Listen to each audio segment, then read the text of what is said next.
Yes, mkazi asikara itendera mtauni chagani. Tano. Wasiye wakadani. Kaitamba.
Nai Matsotsi, saka kuona kudaso inzara. Ana nzara rushandari heute. Izovyo sisters. Ana stress asatarora. Saka kuona swame. Musinore mai. Nai Matsotsi. Wadi. 75. Oyo mzwayo. 52. Saka chita watakuchi. Ni akajekera kwa kusi. Nikuona pa 2, 3, 4, 5, 6, 7 years ziri kuteera. Vanhu vanokasika chatenge manyangira dawa. Kungoboilisa ma 5 liters ezvigubhu opeka.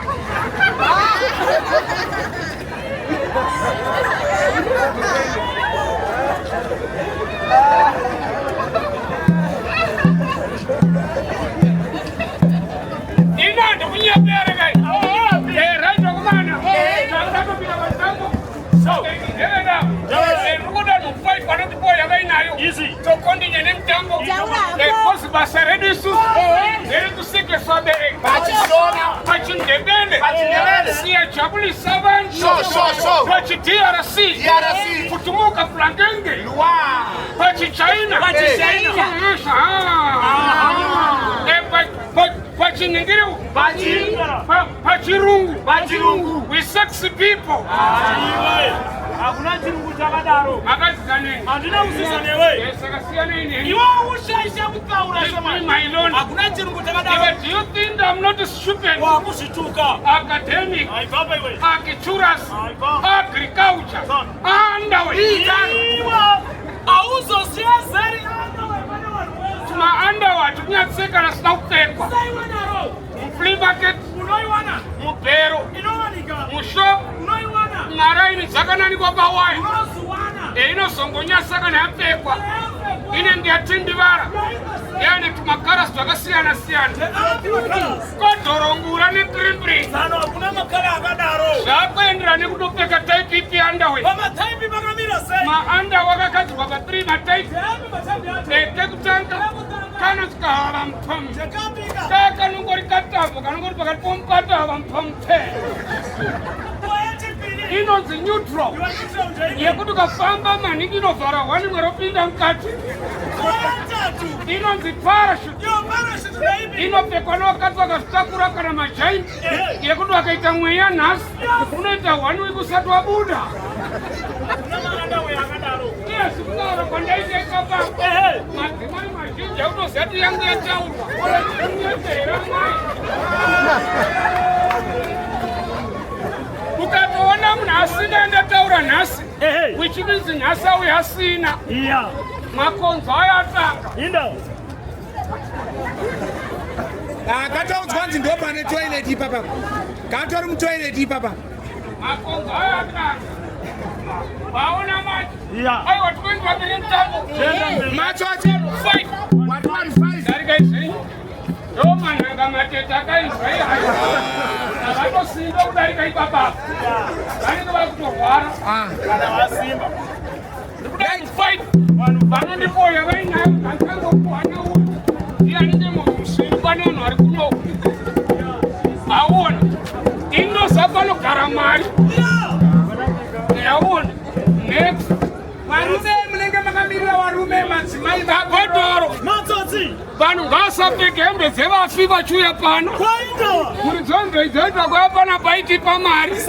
Nendodzosera kwawakadzipuwa kunhaka. Regani mbotiraiwo panapa. Aiwa regai pashate. Ibhibhi hanzi ndirare mucheno. Wabva ipapo regani mbotiraiwo panhangu andiradza kuti anoda kuti ropa rigare richimhanya. Kunwa mvura kunoitira kuti dehydration. Tikako. Inini ndikarora tete vakadzi vapfupi kudai. Handina dambudziko.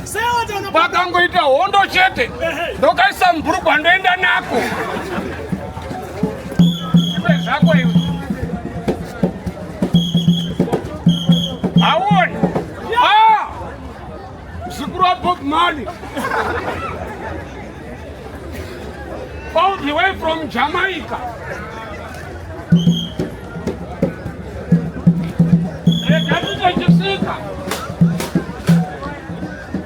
Aweka unongona nemabhurugwa kuti hapana. Ukaona kuti mabhurugwa zvakadai baba.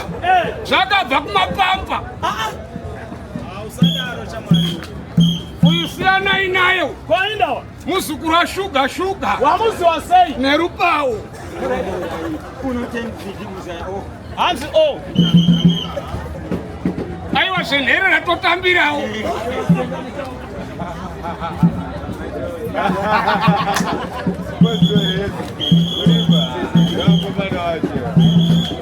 Regani bwakwa nemadhara yamunayo. Engosapotawo. Amunawo. Chokcho kuti pasanda kupaturai. Ndokupatura mama. Akungotaurawo. Ndikatozonyarawo. Itikanga kaundipa. Aiwa regai vaende maforeigners. Wega ukatarisa uyaenda ndokuhopli. Ndokwedhonoro kwebweti. Rega ndokuwa nauyu. Aiwa uchera kandinyima ndaproblem naye. Zimbabwe ndeyevanhu vatema. Aiwa vakasimba babavo. Ane one advantage. Arume nemosquito muri maimuone.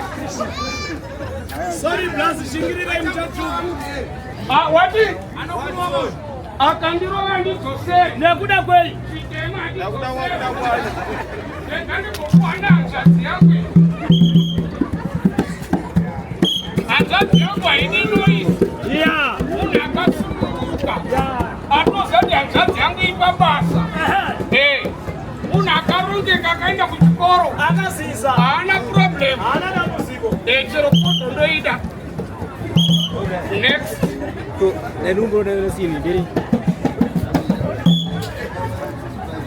Pakashoreka inobuda. Regadi motraya wako. Hakuna fashion rakadai. Sakati. Inamo hii.